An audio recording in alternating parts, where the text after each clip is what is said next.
सत साहिब दर्शकों, इस दुनिया में अच्छे और बुरे हर तरह के लोग रहते हैं। कोई दौलत के पीछे पागल है तो कोई शोहरत का दीवाना है, कोई लालची है तो कोई दानी, कोई दयालु है तो कोई क्रूर, कोई दुखों में डूबा है तो कोई अहंकार में अंधा है। सभी इस संसार के कर्म चक्र में फंसे हैं और अपने स्वभाववश अच्छे और बुरे कर्म करते हैं, जिनसे आगे का भाग्य निर्धारित होता है। संसार में कुछ लोग ऐसे भी हैं जो भगवान को मानते हैं और कुछ नहीं, पर जो मानते हैं वो या तो सिर्फ जरूरत पड़ने पर, त्योहारों पर या मुश्किल वक्त में, और इसी संसार में कुछ ऐसे भी हैं जो हमेशा परमात्मा को याद करते हैं, नियमित रूप से सच्ची लगन से भक्ति करते हैं और भक्ति की शक्ति पर जिनका अटूट विश्वास होता है। घोर आपत्ति और संकट के समय जब जिंदगी का कोई सहारा काम नहीं आता, जब हर उम्मीद टूट जाती है, तब पापी हो या पुण्यात्मा हर कोई भगवान को ही याद करता है। भक्त और भगवान के बीच का यह प्रेम अटूट विश्वास का संबंध है और यही विश्वास विषम परिस्थितियों में चमत्कारी लीलाओं का कारण बनता है, जो संसार के लिए अद्भुत और अकल्पनीय उदाहरण बन जाता है और अमर लीलाओं के रूप में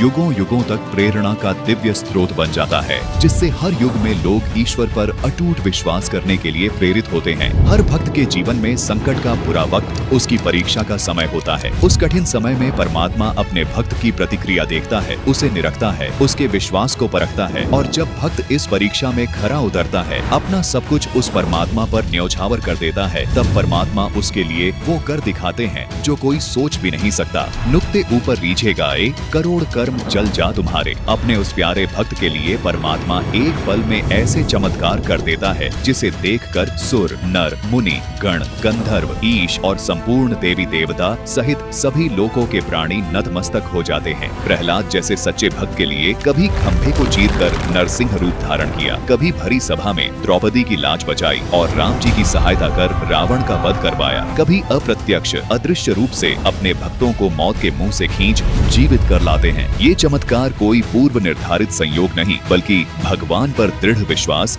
और भक्ति की शक्ति का प्रतिफल है। आध्यात्मिक यात्रा का सबसे बड़ा रहस्य यही है कि जिसने इसे जान लिया, उसने मानो हर पड़ाव को पार कर लिया। यह कोई साधारण ज्ञान नहीं, बल्कि एक ऐसा अति सूक्ष्म और गहरा सत्य है जिसे समझने के लिए हमें उन दिव्य लीलाओं को देखना होगा जो युगों युगों से स्वयं परमात्मा इस धरती पर अपने भक्तों के लिए करते आ रहे हैं। दर्शकों, परमात्मा की लीलाएं तो अनंत हैं, लेकिन फिर भी हमारा यह निरंतर प्रयास रहेगा कि हम जितना संभव हो सके इन दिव्य लीलाओं को वीडियो के रूप में आप तक पहुंचाते रहें। हमारा मकसद आपको केवल जानकारी देना नहीं, बल्कि उस परमपिता की असीम शक्ति और उनके अटूट प्रेम से अवगत कराना है, ताकि हमारी आंखें खुले और हमें भक्ति की सही दिशा और संपूर्ण आध्यात्मिक लाभ प्राप्त हो सके। जो खुद को छुपाकर गुप्त रूप से लीला करता है और सदैव अपने भक्त की सहायता के लिए कोई न कोई नया वेश धारण कर लेते हैं, तो कभी भक्ति में आस्था बनाए रखने के लिए किसी व्यक्ति विशेष या इष्ट शक्ति के रूप में आकर लीला कर जाते हैं और उनकी महिमा बना जाते हैं। ये अनन्य रूप ऐसे है जैसे एक सूर्य की अनन्य किरणें, और हम भूलवश वास्तविक पूर्ण परमात्मा को भूलकर उन अनन्य रूपों में अटक कर रह जाते हैं, जबकि परमात्मा के ये सभी रूप उनकी असीम शक्ति की अलग अलग किरणें मात्र हैं। हम प्रकाश के मूल स्रोत सूर्य को छोड़कर उसकी अलग अलग किरणों में ही उलझ कर रह जाते हैं। लेकिन जब हम इन रूपों से ऊपर उठकर इनके मूल स्रोत यानी उस एक पूर्ण परमात्मा को पहचान लेते हैं, तब हमें वास्तविकता का ज्ञान होता है कि सभी रूपों और लीलाओं का सार एक ही है, और सच्ची भक्ति सिर्फ उसी एक पूर्ण ब्रह्म कबीर परमात्मा की करनी चाहिए, जिसकी परम सत्ता सबके ऊपर है, वही सबका मूल है और वही सबका जनक।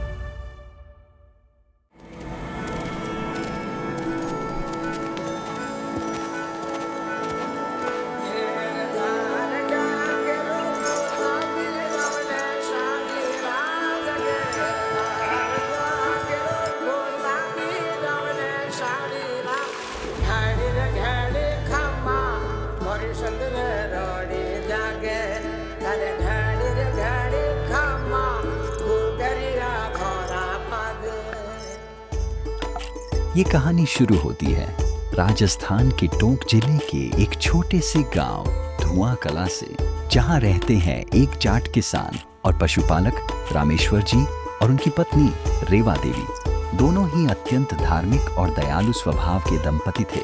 वे धर्म कर्म में गहरी आस्था रखते थे और साधु संतों की सेवा को ही सर्वोच्च धर्म मानते थे। उनके घर का वातावरण इतना पवित्र था कि वह घर किसी मंदिर से कम नहीं था।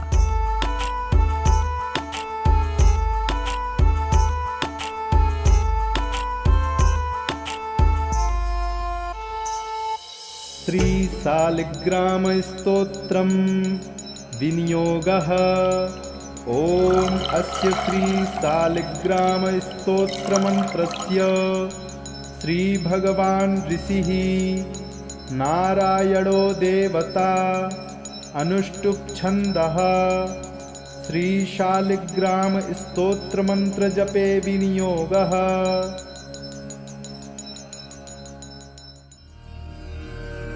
तो बेटी, इस प्रकार राजा बलि ने अपने वचन को निभाया। पर यह केवल 3 पग भूमि के दान की बात नहीं थी। ध्यान से सुनो, राजा बलि की महानता इस बात में थी कि उन्होंने उस वामन वेश को पहचान लिया था कि वामन रूप में उनके द्वार पर कोई साधारण याचक नहीं, बल्कि साक्षात भगवान खड़े हैं। ये है सच। नारायण किस रूप में आकर मिल जाएं, ये कोई नहीं जानता। राजा बलि ने समझदारी दिखाई कि जब स्वयं ईश्वर कुछ मांगने आए तो अपना सर्वस्व ही न्यौछावर कर देना चाहिए। बेटी, तीनों लोकों में दानी का दर्जा सबसे ऊंचा है। लेकिन बेटी, एक विशेष बात सदा याद रखना। सभी प्रकार के दान में अन्नदान सर्वश्रेष्ठ है और सर्वाधिक पुण्यदायी है, क्योंकि अन्न से ही जीवन चलता है। अन्न ही जीवन का आधार है। इसलिए कहा जाता है, अन्नदान ही जीवन दान है। भूखे को अन्न का दान देना मानवता का सर्वोच्च धर्म है।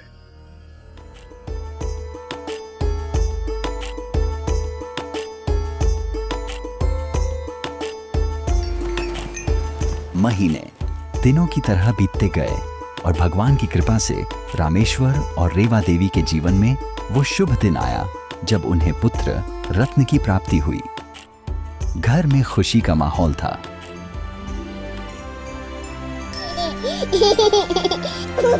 बच्चे का नामकरण करने खुद कुलगुरु पंडित त्रिलोचन जी घर आए। उन्होंने बच्चे की कुंडली देखी और नाम रखा धन्ना, यानी धनवान, परम सौभाग्यशाली। सिर्फ धन दौलत का ही नहीं, बल्कि सद्गुणों और समृद्धि का भी धनी। धन्ना बाकी बच्चों से अलग था।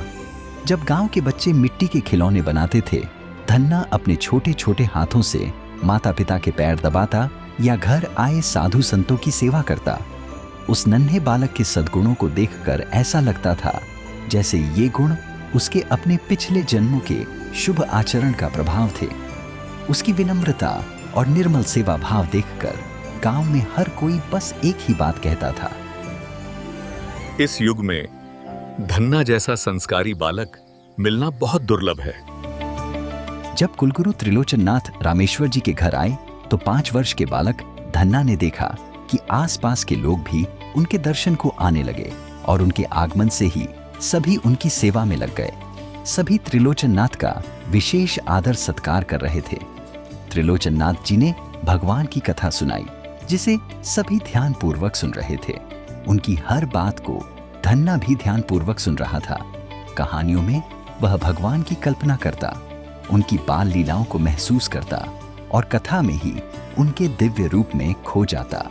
कुलगुरु त्रिलोचन नाथ से धन्ना बहुत प्रभावित हुआ और उनकी हर क्रिया को ध्यान पूर्वक निरखने लगा।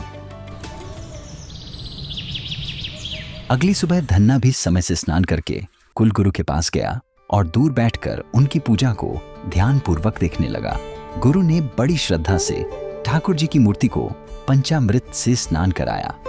जब दूध, दही, शहद और घी की धारा मूर्ति पर पड़ती तो धन्ना को मूर्ति के इस दिव्य अभिषेक को देखकर बहुत खुश होता और उसे देखकर असीम आनंद मिलता। त्रिलोचन नाथ जी ने फिर ठाकुर जी की मूर्ति को साफ वस्त्र पहनाए, माथे पर चंदन का तिलक लगाया और गले में माला पहनाई। धन्ना प्रतिदिन इसी प्रकार मंत्र मुग्ध होकर यह सब देखता रहा। पूजा की यह संपूर्ण विधि धन्ना के मन को बहुत अच्छी लगने लगी और नन्हा बालक धन्ना इससे बहुत प्रभावित हुआ। देखते ही देखते समय कैसे बीत गया पता ही नहीं चला। आज वह घड़ी आ गई थी जब पंडित त्रिलोचन नाथ जी को अपनी आगे की यात्रा के लिए निकलना था।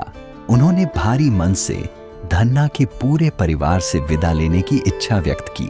जैसे ही पंडित जी के जाने की बात धन्ना को पता चली, धन्ना बहुत दुखी हो गया। वह रोने लगा।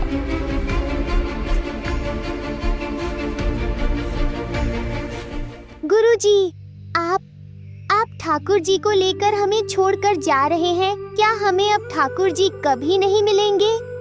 अरे धन्ना, शांत हो मेरे बच्चे। बेटा तुम विश्वास रखो, मैं जल्दी ही ठाकुर जी को लेकर वापस आऊंगा।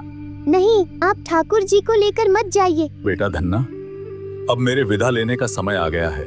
मेरी यात्रा लंबी है, तुम रो मत बेटा, मैं फिर जल्दी ही आऊंगा।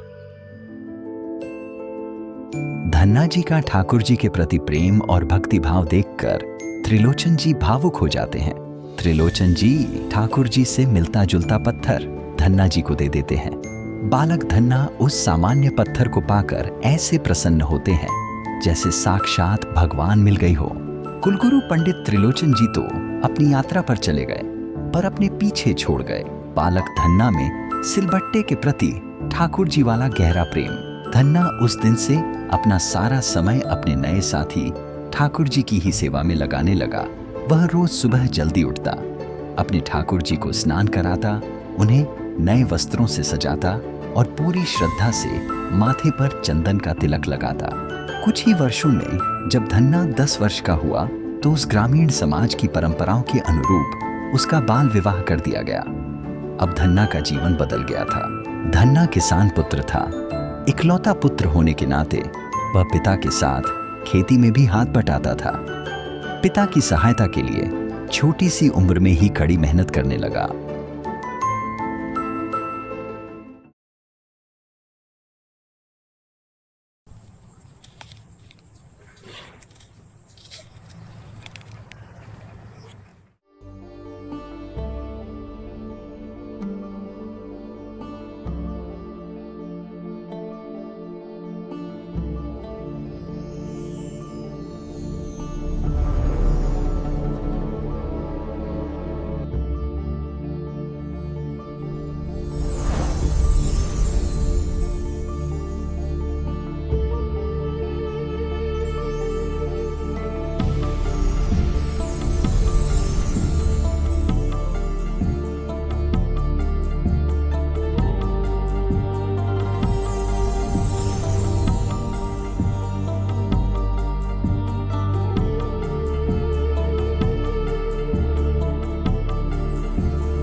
राम राम महाराज जी।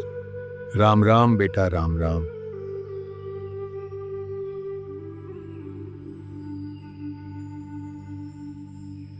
बेटा, मैंने एक मतीरा देखा जो बहुत मोटा और अच्छा है, वो मुझे खिला दे। महात्मा जी, यह तो मैं आपको नहीं खिला सकता। यह तो मैंने अपने भगवान श्री कृष्ण जी के लिए संभाल कर रखा है। और हर फसल का पहला फल मतीरा, जो सबसे स्वादिष्ट और स्वस्थ होता है, वह अपने भगवान के लिए मंदिर में चढ़ाता हूँ। आप इस फल को छोड़कर और कोई भी फल खा सकते हैं। बेटा, आप इसे मंदिर में कब चढ़ाओगे? मैं आज जाने ही वाला था। बहुत अच्छा है, चलो आप, हम भी देख लेंगे, हमारे भी संस्कार बनेंगे और हम भी माथा टेक लेंगे। हाँ जी, चलते हैं।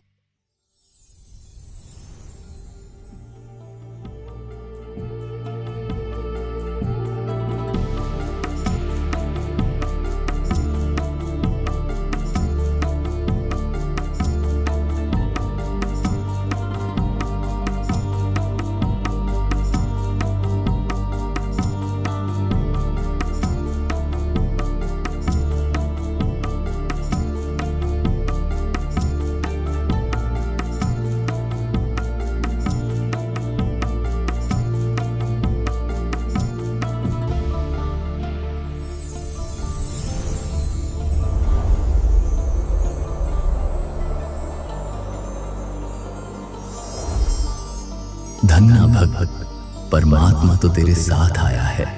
इस मतीरे को कहां लेकर आया मेरे पास? उनके चरण पकड़ और अपना कल्याण करवा।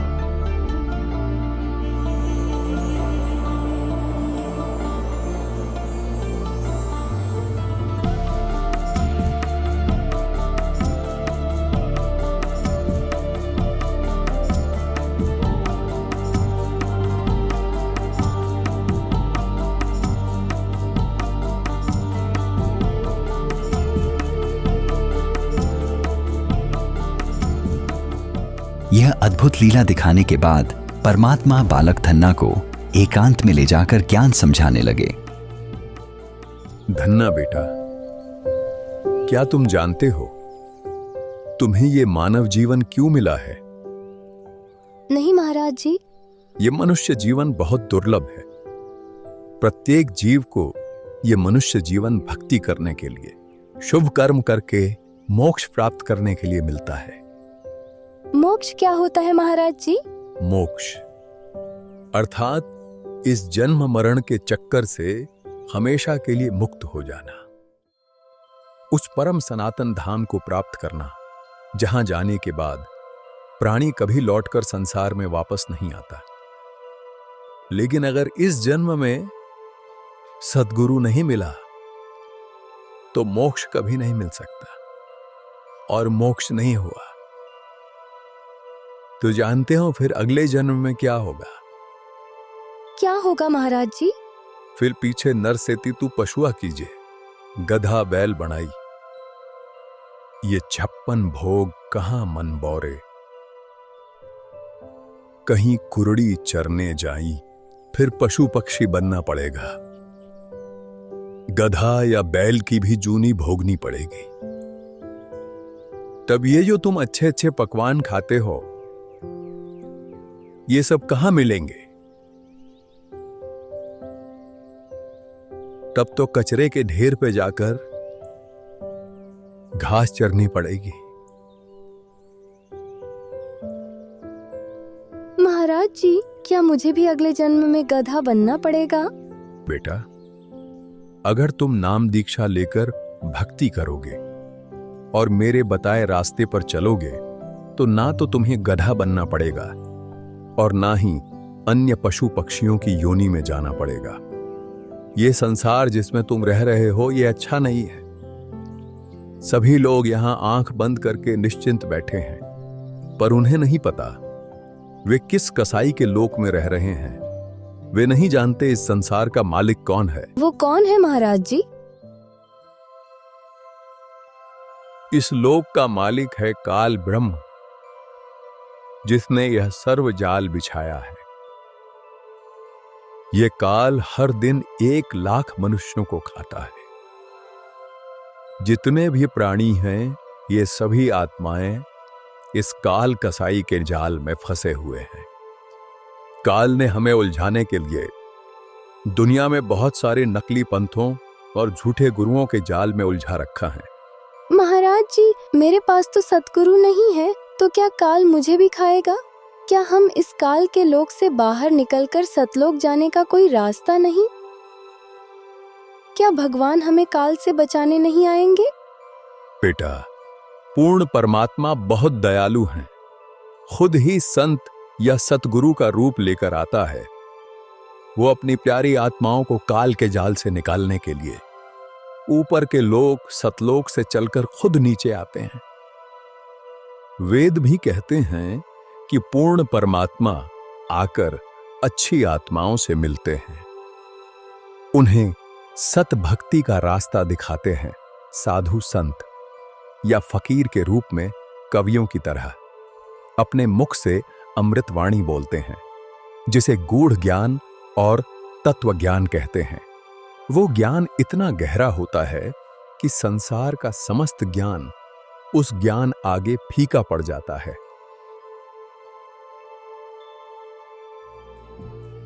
इस तरह कबीर परमात्मा जी ने 11 वर्ष के बालक धन्ना जी को सत्संग सुनाया और गूढ़ आध्यात्मिक ज्ञान समझाया, सतलोक की पूरी जानकारी दी और सच्ची भक्ति के बारे में गहराई से बताया। फिर परमात्मा कबीर साहिब जी ने धन्ना जी को प्रथम मंत्र उपदेश दिया और फिर परमात्मा जी ने आशीर्वाद देते हुए कहा, धन्ना बेटा, सतगुरु की शरण तुझे प्राप्त हो गई है। अब सत्य साधना रूपी सौदा कर ले। बेटा, आजीवन मर्यादा में रहकर भक्ति करना, मेरा आशीर्वाद हमेशा तेरे साथ रहेगा।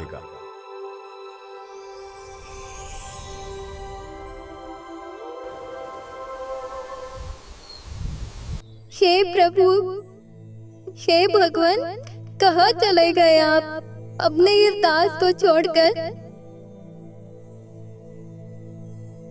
कहाँ अदृश्य हो गए आप?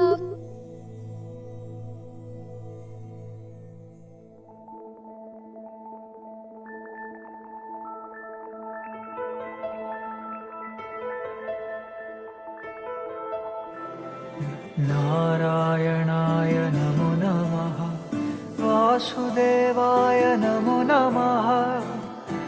आज तुमने दिए दर्शन अपने प्रिय, हर पल हर दिशा तुम बसे।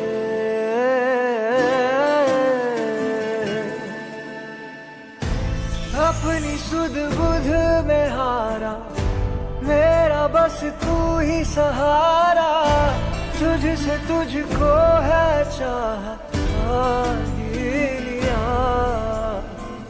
बादलों में गोते लगाऊं, सागर में उड़ता जाऊं, खुद को मैं रोक ना पाऊं, थाम लो जरा।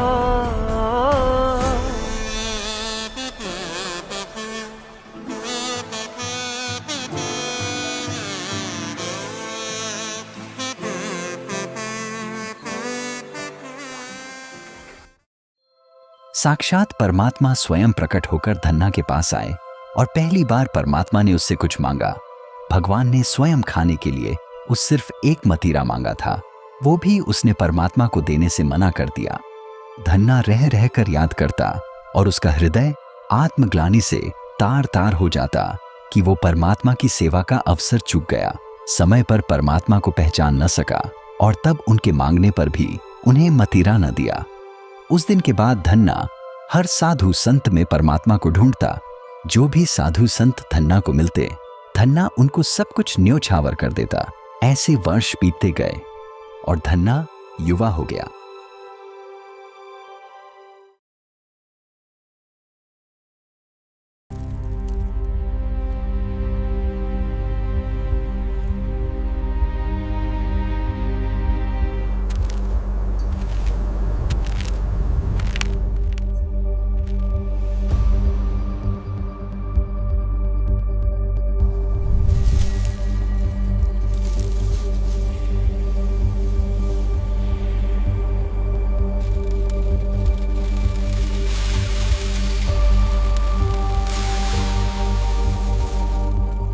पूरा गांव अकाल की भीषण मार झेल रहा है।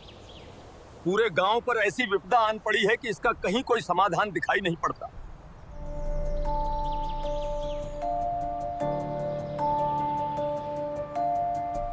अब तो वर्षा की आस भी मर सी गई है। लगता है इस बार भी मेघ रूठे रहेंगे और इस बार भी वर्षा नहीं होगी। अब ये गांव के अंदर जो 2-4 पेड़ हरे भरे दिख रहे हैं ये भी धीरे धीरे सूख जाएंगे। आसमान पर भी कहां कोई काले बादलों का निशान है। घनघोर घटाओं का दूर दूर तक कोई चिन्ह तक दिखाई नहीं देता। पिछले साल भी वर्षा नहीं हुई, जिस कारण हमारी सारी फसलें तबाह हो गईं। अन्न की घोर कमी के चलते अब तो हमने अपना पशुधन, गायें और बैल सब कुछ बेच दिया। और यदि इस बार भी इंद्रदेव ने वर्षा न की तो खेती होना असंभव है। पूरा गांव भूखा मरेगा और ये अकाल सबका साक्षात काल बन जाएगा। लगता है हमारा राम रूठ गया है। पता नहीं हमसे ऐसी कौन सी भूल हुई है जिससे राम रूठ गया और सभी को अकाल की सजा मिल रही है। राम तो रूठना ही था, दया धर्म सब खत्म हो रहा है। गांव भूखे राहगीर और साधु संतों को कोई पानी तक भी नहीं देता। अतिथि सत्कार की कमी ही विपदा का कारण है। भाई धन्ना भगत से हमने परमात्मा की अनेकों लीलाएं और महिमा सुनी है। वो भी यही बताता है, दया धर्म का मूल है। जहां दया नहीं वहां धर्म नहीं, और जहां धर्म नहीं वहां राम कैसे राजी होगा। सत्य कहा। हमारे पूर्वजों के समय में जहां कभी साधु संतों और राहगीरों के लिए अन्न जल के भंडार खुले रहते थे, आज उसी गांव में उनको खिलाने के लिए एक दाना या एक बूंद भी नहीं दी जाती हो। वहां भला राम क्यों न रूठे? ये तो हमारे ही कर्मों का फल है। राम तो रूठना ही था। अच्छा, तो क्या अब इस दया धर्म के चक्कर में राहगीरों को अपने हिस्से का अन्न पानी पिलाकर हमारे बच्चों और परिवार को क्या हम भूखा मरने के लिए छोड़ दें? ये धर्म दया की बातें तभी अच्छी लगती जब पेट भर खाना हो और घर में अनाज और पानी की कोई कमी न हो और सबके अपने बाल बच्चे हैं, अपना परिवार है।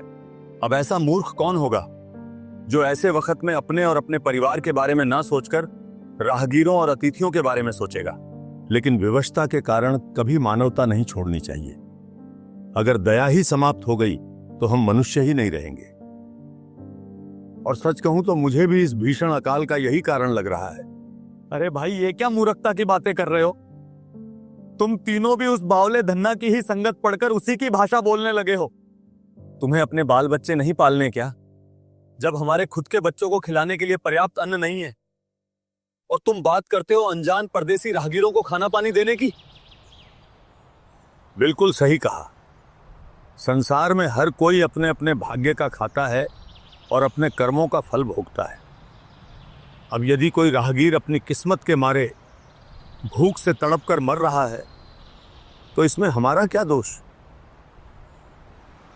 हमें किसी दूसरे के भाग्य का ठेका लेने की कोई जरूरत नहीं है। अब तो न धरती में नमी बची है और ना ही कठोर इंसानों के हृदय में।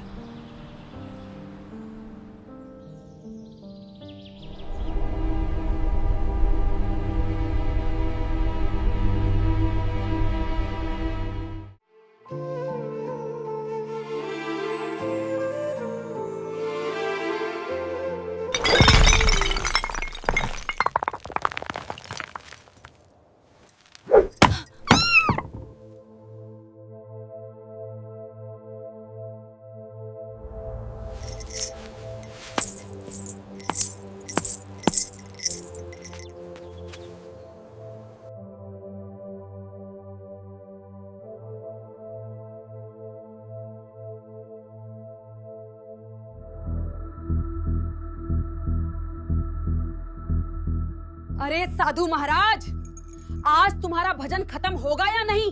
तुम्हें कुछ होश भी है? इस वर्ष भी बारिश नहीं हुई है। लोग तो इस चिंता में हैं कि आगे अन्न का इंतजाम कैसे होगा, क्या करेंगे, परिवार को क्या खिलाएंगे। और तुम यहाँ मोती की माला रगड़ रहे हो। क्या ये माला खेत में जाकर बिना पानी के फसल उगा देगी? भगवान परमात्मा जो चाहे वो कर सकता है। मौला जल से थल कर देत, थल से जल कर देत। एक बार तुम उस परमात्मा पर पूर्ण विश्वास करके तो देखो। अच्छा रहने दो, अपना ज्ञान अपने पास रखो। घर चलाने के लिए तुम्हें जोड़ना तो आता नहीं, बस उजाड़ना आता है। तुम्हारे खुद के घर में पर्याप्त अन्न नहीं, और तुमने उस दिन जब वो भूखा भिखारी आया और तुमने मेरी मेहनत की बनी रोटियों में से भी 2 रोटी उठाकर उसे दान करके आ गए। तुम तो मुझे और मेरे बच्चों को भूखा मार दोगे। तुम्हारी ये दानवीरता हमें एक दिन कंगाल बनाकर रख देगी। दान धर्म से कभी किसी का कुछ नहीं घटता भगवान। धर्म से ही तो कर्म बनते हैं और धर्म से ही सबका पेट भरता है। तुम्हारा धर्म तुम्हारे पेट में जाता है क्या? मैं पूछती हूँ, जब मैं तुमसे नए नए कपड़े या गहने मांगती हूँ तब तुम्हारा धर्म कहाँ जाता है? तुम्हारे माँ बाप के जाने के बाद मैंने आज तक कभी चांदी का कंगन तक नहीं देखा, क्योंकि तुम्हारा ईश्वर प्रेम खत्म ही नहीं होता। तुम हमेशा धन और आभूषण की बात क्यों करती हो? शांति से क्यों नहीं रहती? तुम अपना बचा हुआ धन भी साधु संतों में बांट देते हो। मेरे लिए तुम्हारे पास कुछ नहीं बचता। बताओ, कभी कोई गहना बनवा कर दिया है तुमने मुझे? मेरे और मेरे बच्चों के लिए तुम्हारे पास है ही क्या? तुम्हारे पास तुम्हारा सारा समय और बाकी सब कुछ सिर्फ तुम्हारे भगवान के लिए, हमारे लिए कुछ नहीं है। अपने सामर्थ्य अनुसार तुम्हारी और बच्चों की हर जरूरत पूरी करता हूँ।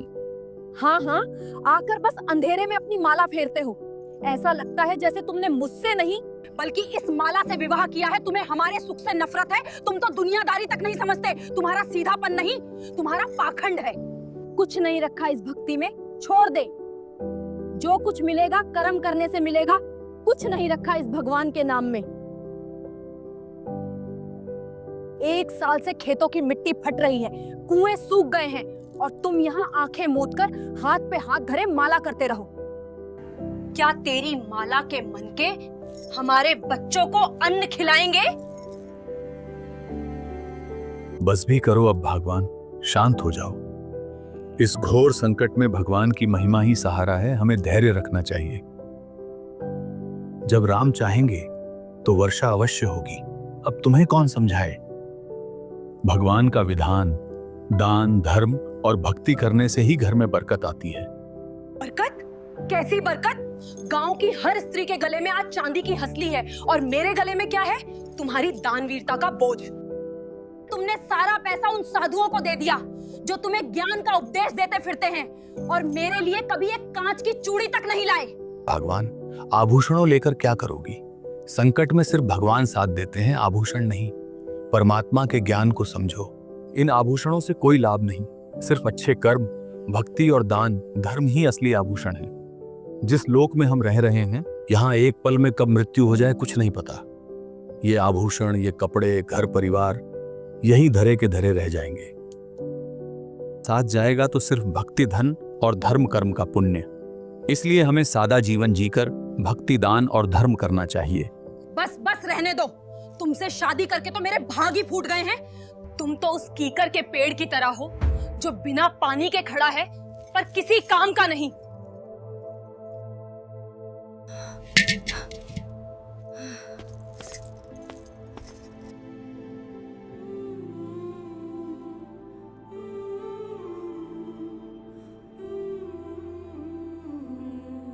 सुनो, मैं पानी लेने जा रही हूँ, और मेरे जाते ही अगर किसी को अन्न का एक दाना भी दान किया तो मुझसे बुरा कोई नहीं होगा। फिर मैं तुम्हें बताऊंगी कि भूखे पेट माला कैसे फेरी जाती है।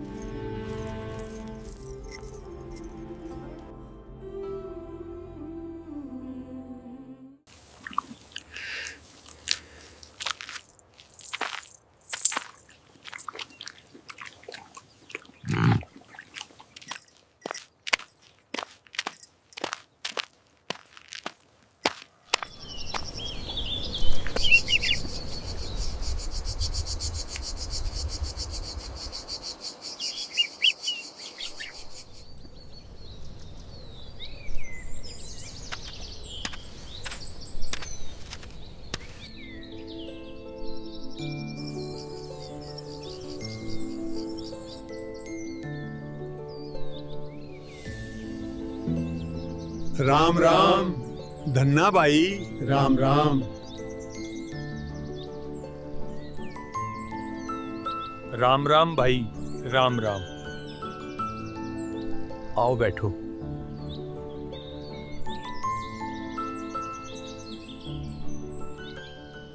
अरे धन्ना भाई, आज तो बस पूछो मत क्या हुआ।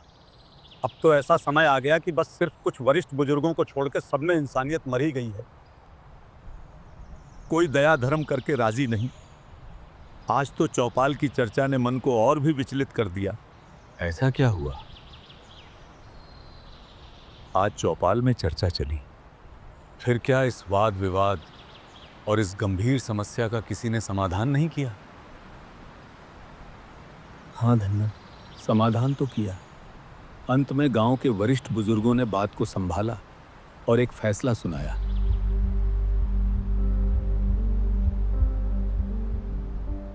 हर तरफ स्वार्थ का बियाबान पसरा है। हमारे पूर्वज बताया करते हैं कि राम के रूठने पर ही अकाल पड़ते हैं। ऐसे में धर्म भंडारे करने से ही वर्षा होती है, इसका और कोई उपाय नहीं। बिल्कुल भाई साहब, जमीन से पानी के साथ साथ अब सभी के दिलों से दया भी खत्म हो गई है। मेरा बाबू भी कहा करता कि भगवान ने हर समस्या का समाधान बनाया है, और जब राम रूठ जाए तो राम को मनाने का भी एक ही उपाय है, और वो है धर्म। अब सिर्फ धर्म से ही राम मनाया जा सकता है, इसके अलावा और कोई रास्ता नहीं। इस बार भी अगर वर्षा न हुई तो सब मरेंगे। एक काम करो, सभी पूरा गांव मिलके हर घर से एक या आधा पाव चावल और गुड़ इकट्ठा करके मीठे चावल बनाओ, पूरे गांव को बुलाकर भंडारा खिलाओ। इस धर्म भंडारे से भगवान खुश होंगे और वर्षा होगी।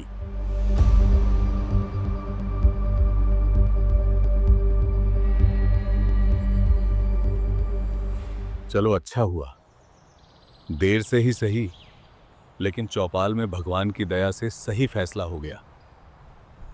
परमात्मा भी कहते हैं, चिड़ी चोंच भर ले गई, नदी न घट्यो नीर, दान दिए धन घटे नहीं, कह रहे साहेब कबीर।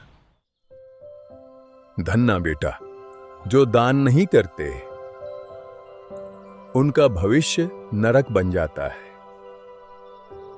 दान धर्म के अनुष्ठान यानी धर्म यज्ञ व अन्य यज्ञ करने से भक्ति ऐसे सफल होती है जैसे खेत में किसान बीज बोकर बाद में समय समय पर सिंचाई करता है, पौधा बनकर अन्न देता है। इसी प्रकार भक्ति मार्ग में नाम तो बीज है, और यही बीज यज्ञदान धर्म सिंचाई का कार्य करते हैं। जो भूखे व्यक्तियों को भोजन खिलाता है, घर आए अतिथि को भोजन देते हैं या धर्म भंडारे करवाते हैं, उनको अगले जन्म में जब कभी मानव जन्म मिलेगा तब धनी सेठ बनेगा, हाथी व पालकियों की सवारी करेगा।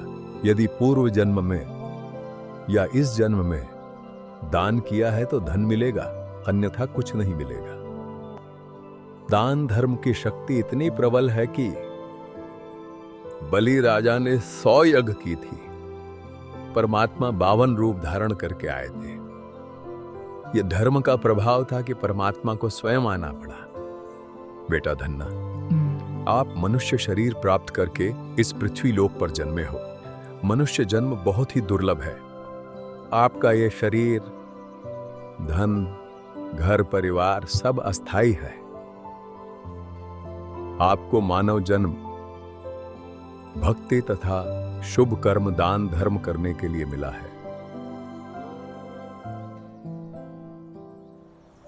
धन्ना भाई साहब, क्या आनंद आता है तुम्हारे साथ बैठकर परमात्मा की चर्चा सुनकर। सच कहूं तो ऐसा लगता है बस यहीं बैठे रहें और सुनते ही रहें। अरे भाइयों, हम चाहे जितना भी संतोष कर लें, पर यह जान लो कि हमारे गांव की यह स्थिति अब ज्यादा समय ठीक नहीं रह सकती।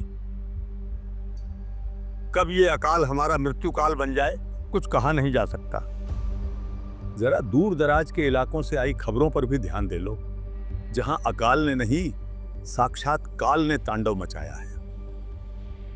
सुना तो मैंने भी बहुत कुछ है कि बहुत बदतर हालत है। बड़े बड़े जमींदार भी दाने दाने को मोहताज हो रहे हैं, अन्न का एक दाना नहीं बचा। लोगों ने घास भी तोड़ तोड़ के खा ली, झाड़ झंखार कूट कूट के खाए। अब कहीं कोई कीकर या झाड़ियों तक का भी नामो निशान नहीं रहा। हाँ बिल्कुल, ये बहुत गहराई से सोचने वाली बात है। वे भी दुखी हैं जो नहीं करते, वे भी। चाहे कोई कितने ही देवी देवताओं, तीर्थों, मंदिरों को पूजता हो, व्रत रखता हो, कितनी ही भक्ति करता हो, कोई भी देवी देवता या कोई भी भगवान किसी की रक्षा क्यों नहीं करते? सच कहूं तो यही तो आंख खोलने वाली विडंबना है।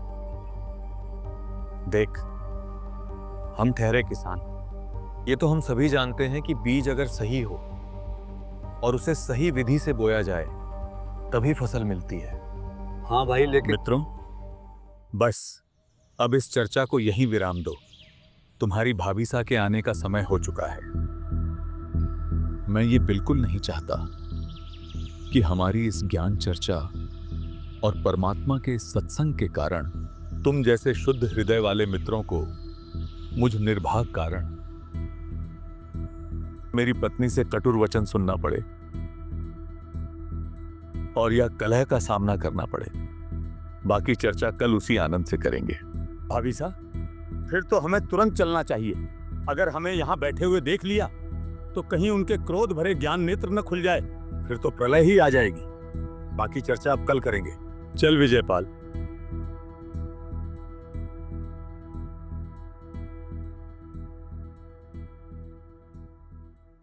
हाँ हाँ, चलते हैं। भगवान ने दया की और गांव के इस धर्म भंडारे से वर्षा हो गई तो आगे भी ऐसे ही आनंदमयी ज्ञान चर्चा करते रहेंगे। राम राम धन्ना भाई, अब हम चलते हैं। आगे भी ऐसे ही आनंदमयी ज्ञान चर्चा करते रहेंगे। राम राम धन्ना भाई। राम राम भाइयों।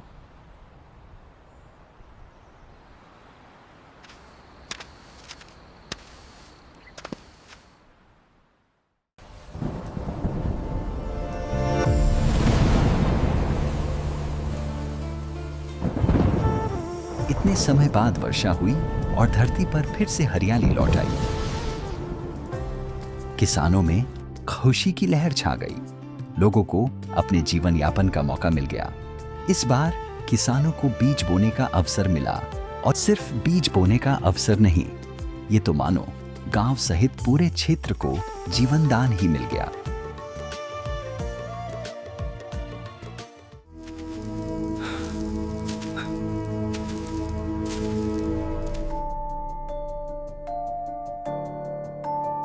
हे प्रभु, दया करो। हे परमात्मा, न जाने ईश्वर कैसी परीक्षा ले रहा है। लगातार चलते चलते कई दिन हो गए, कहीं से अन्न का एक दाना भी नहीं मिला। यदि आज अन्न ना मिला तो अंत निश्चित है। हे प्रभु, यदि आप हमें जीवन देना मंजूर नहीं है तो हमें सहज मृत्यु दे दो प्रभु। हम तो तेरे नाम पर सब छोड़कर निकले थे। हे परमात्मा, तेरे नाम पर तो दुख ही दुख है। ये भूख अब और सहन नहीं होती। इस भूख से शांति दो प्रभु, या हम भूखों को भोजन दो।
राम राम भाई, राम राम।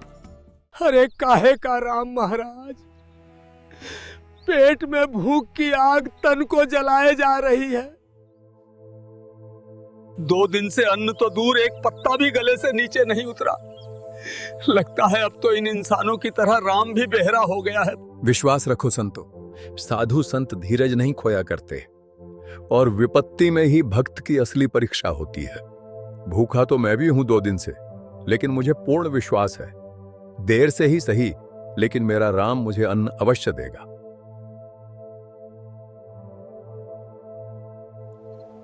ये तो कठिन परीक्षा है महाराज।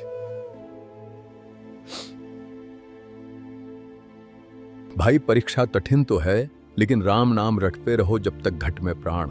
कबहू तो दीनदयाल के भिनक पड़ेगी कान। भगवान के अलावा हमारा तो और कोई सहारा भी नहीं है संतो। इस परिस्थिति में अगर कोई मदद कर सकता है तो सिर्फ वो आदि राम ही कर सकता है। उस राम का नाम रटते चलते हैं, क्या पता वो कब पुकार सुन ले और किसी को मदद के लिए भेज दे।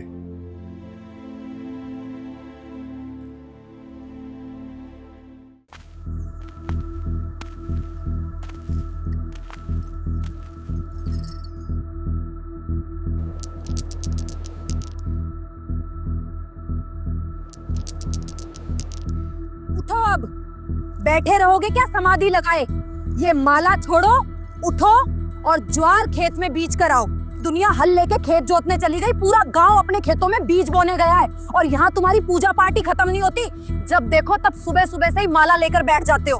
घर में खाने के लाले पड़े हुए हैं, लेकिन तुम्हें तो बस पुण्य कमाने की चिंता रहती है, अपनी पत्नी और बच्चों की कोई चिंता नहीं है। तुम्हें तो सिर्फ अपने दान धर्म और पूजा पाठ से मतलब है। तुम्हारा ये दान धर्म हमें भूखा मार देगा, कंगाल बना के छोड़ेगा। तुम्हें तो ना घर दिखता है ना बच्चे। अच्छा ठीक है भगवान, जाता हूँ।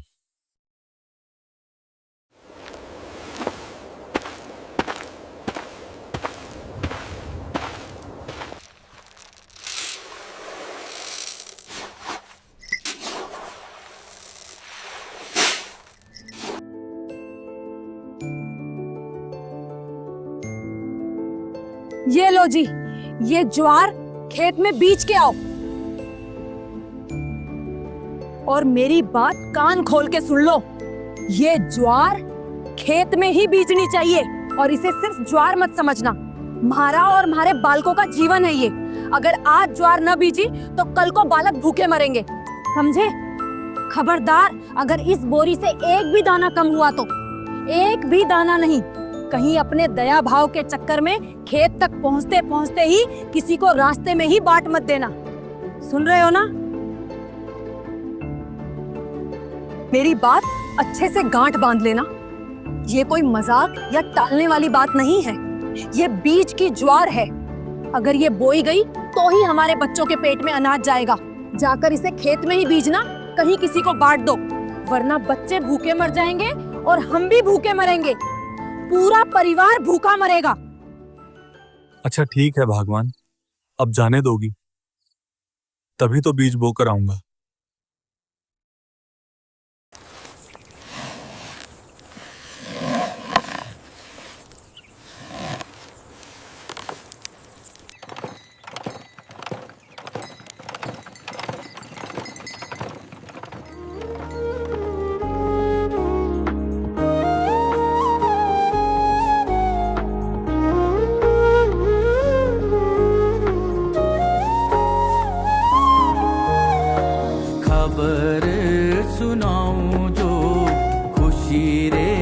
बताऊं जो आज मेरे पिया घर आएंगे, आज मेरे पिया घर आएंगे।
राम राम भगत जियो। भाई 3 दिन हो गए, हमें कुछ भी खाने को नहीं मिला। हम तो मर रहे हैं भूखे। हमें इस राजस्थान में कोई पानी पिलाने वाला भी नहीं मिला। रोटी तो बहुत दूर की बात है। कहां से आए हैं भगत जी और कहां जाएं? अरे महाराज,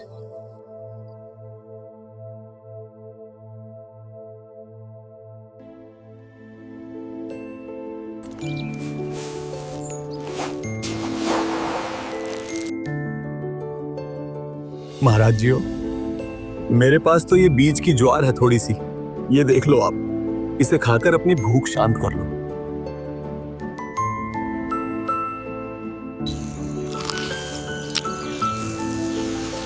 बेटा, मैंने एक मतीरा देखा जो बहुत मोटा और अच्छा है, वो मुझे खिला दे।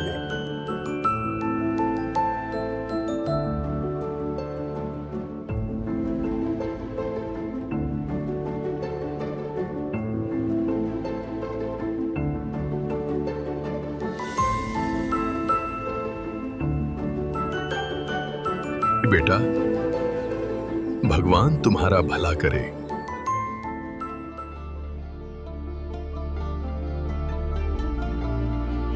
बीज बोने आया था सो बीज बो दिए परमात्मा जी।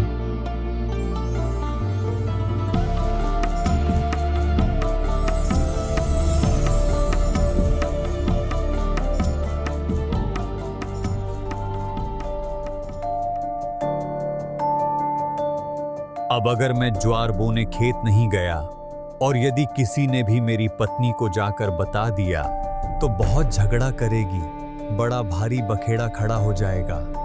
क्या करूं अब? ये ज्वार खेत में ही बीजनी चाहिए और इसे सिर्फ ज्वार मत समझना। हमारा और हमारे बालकों का जीवन है ये। अगर आज ज्वार न बीजी तो कल को बालक भूखे मरेंगे।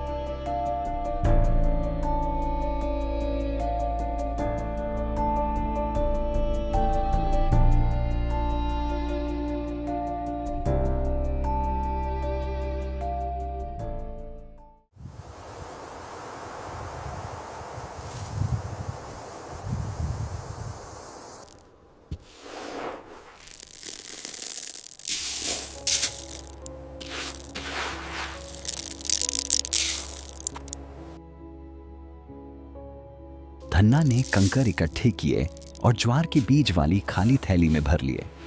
फिर बैलगाड़ी लेकर वह खेत की ओर चल पड़ा।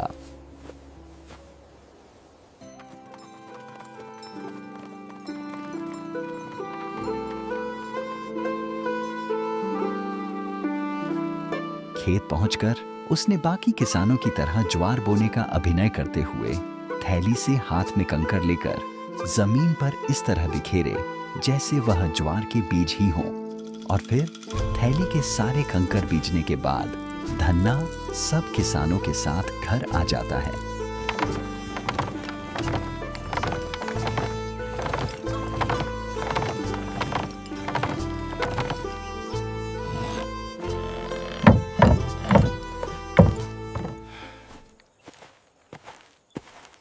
बो दी ज्वार। हाँ, बो आया भगवान।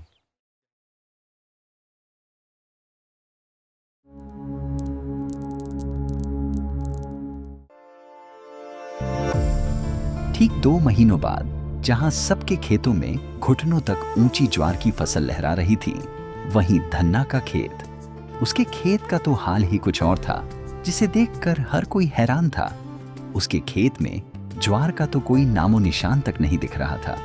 वहां चारों ओर बस अनगिनत तुंबे की बेलें उगी हुई थी, जो उस पूरे इलाके में झाड़ झंखाड़ की तरह बिना बोए ही अपने आप ही उग जाती थी। धन्ना के खेत को जो भी देखता वह हक्का बक्का रह जाता कि जहां ज्वार की फसल होनी चाहिए थी, वहां तो बस तुम्बों का जंगल उगाया है। देखो जी, जरा देखो तो, धन्ना के खेत में ज्वार तो कहीं है ही नहीं। ये क्या? पूरा खेत तो तुंबे की बेलों से भरा पड़ा है। जहां देखो वहां चारों तरफ सिर्फ तुंबे ही तुंबे हैं।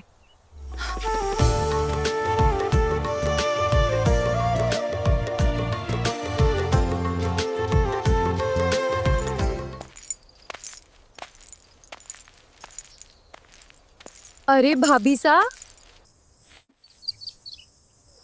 आपने अपने खेत में ज्वार नहीं बोई थी क्या? क्या मतलब? आपके खेत में तुम्बों की बेलें उगाई, बीज भी नहीं डाला और देखो पूरा कुबाड़ उग गया। आपके खेत में इतने तुम्बे पड़े हैं कि बिना गिनती के। नहीं, ऐसा नहीं है। हमारे भगत जी ज्वार बोकर आए हैं। मैंने खुद उन्हें ज्वार की बीज दी थी बोने के लिए। ज्वार का तो एक पौधा भी नहीं है, मोटे मोटे अनगिनत तुम्बे उगे हुए हैं। जरूर भगत जी ने कर दी होगी गड़बड़, बीज भी कहीं दान में दे दिए। पहले एक बार खेत देख कर आऊं, फिर इन्हें तो बाद में बताऊंगी।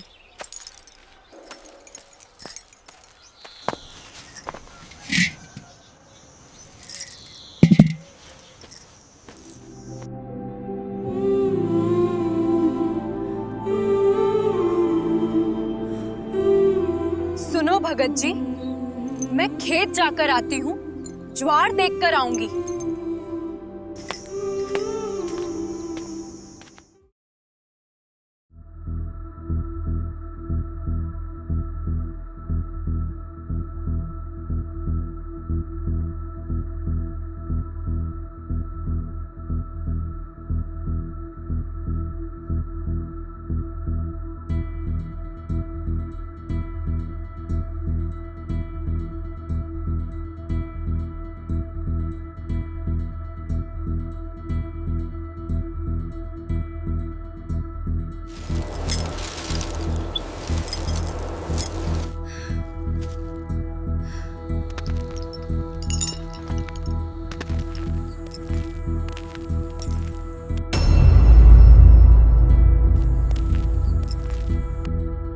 धन्ना भाई, आज तो तेरी खैर नहीं। हे प्रभु, अब देखी जाएगी, जो भी होगा होना तो है ही। तुम दोनों उठ जाओ यहां से।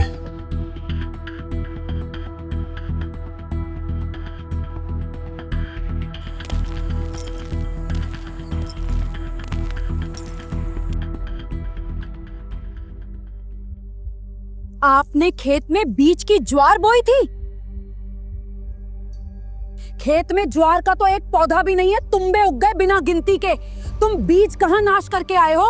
ये बालक तुम्हें खाएंगे क्या?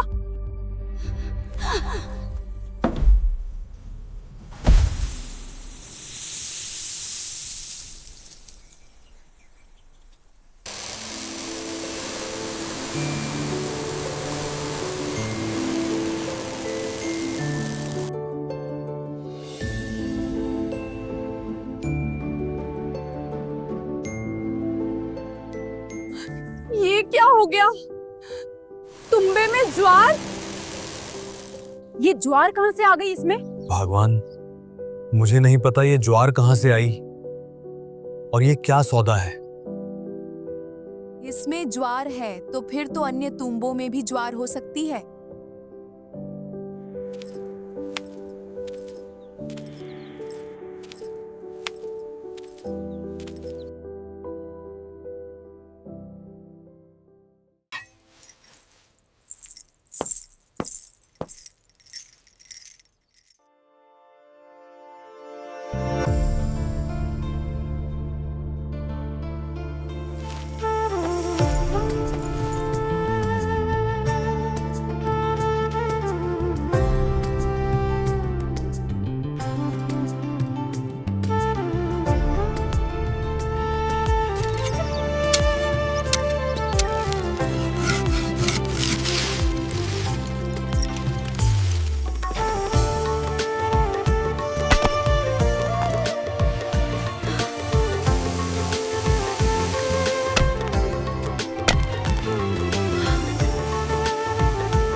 इस तरह धन्ना की पत्नी खेत से ज्वार इकट्ठा कर घर ला रही थी। जब ज्वार पूरा हुआ, यानी धन्ना जी के परिवार को जितना ज्वार की जरूरत थी वो पूरा हुआ, तब धन्ना जी अपनी पत्नी से कहते हैं, अब और न लाइए।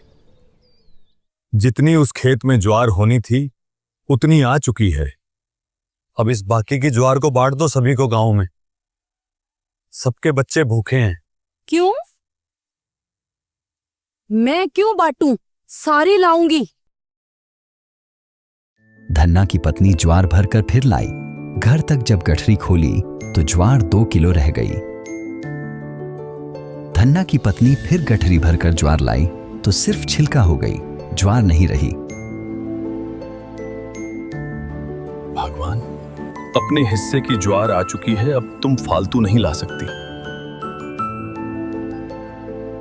भाइयों, परमात्मा जी की दया से हमारे खेत के मतीरे में से ज्वार निकल रही है। और हमें जितना चाहिए था उतना हमने रख लिया है। और भाई, परमात्मा जी ने ज्वार बाकी आप सभी के लिए दी है, तो अपने अपने परिवार के लिए जितनी जरूरत है उतना उतना ले जाओ।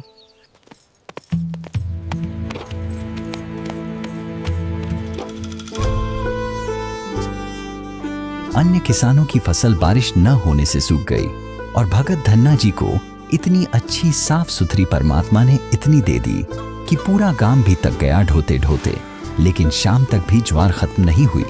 धन्ना भक्त ने सब गांव वालों को लगभग 10-10 मन यानी 4-4 क्विंटल ज्वार बांट दी। उनके बच्चे भी भूखे थे। फिर अपने घर भी शेष ज्वार ले गए। उस दिन के बाद धन्ना जी की पत्नी भी सेवा में लग गई। दोनों का उद्धार हो गया। ये अनमोल ज्ञान जगत गुरु तत्वदर्शी संत रामपाल जी महाराज जी के सत्संगों का अंश मात्र है। आप संत रामपाल जी महाराज जी के मंगल प्रवचन संत रामपाल जी महाराज एप्लीकेशन पर भी सुन सकते हैं तथा उनके द्वारा लिखी पुस्तकें भी डाउनलोड कर सकते हैं।